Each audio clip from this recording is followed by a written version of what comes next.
followed by the hydraulic release bearing. Measure again. Well, now it's time to get our transmission installed, but we can't just bolt it all together and stick it up in place because there's some things that we need to check first. The first thing we're going to do is we're going to check the difference between the center line of the crankshaft and the center line of the input shaft of the transmission. Because if those are off, what's going to happen is there's a bearing inside the transmission that supports the input shaft, and if they're off, it's just going to wear that bearing out, and it's going to be difficult to install as well.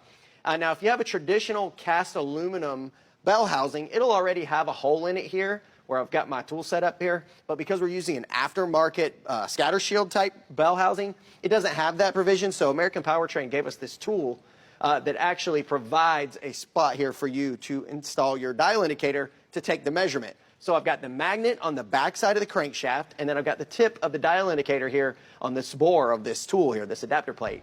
And we're just going to run it all the way around to see what the runout is, or what the difference is, the variance between the center line of the crankshaft and the center line of the input shaft of the transmission. We're good. Okay, well, we're right at the edge of the spec at 5 thousandths variance. Totally fine. I can go ahead and get this thing all taken apart, start assembling it with the flywheel. All right, I'm going to start with the pilot bushing. Okay, it's onto the block plate. And then the flywheel does get indexed, so we got to make sure we line these holes up the right way. And there it is. Now, when it comes to flywheel bolts, you've basically got two options. You got your OEM bolts, and then you've got aftermarket bolts like these from ARP, which is what we're going to go with. This is their Pro Series 7/16" bolt. This is made specifically for Ford and Chevy applications, and specifically for flywheels. Just need to get these things cleaned up because it's got some packing lubricant on it. We'll get some thread locker on the threads, and we'll get ARP's assembly lube on the underside of the head so it torques properly. Get these things installed and torqued. Time to torque. Starting at 40, we're ultimately going to go to 85 on these, according to ARP's spec.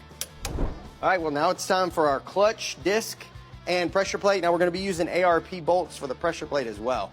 Now we've got our alignment tool here, 26 spline, right there through the disc. And then this part is going to go right in the pilot.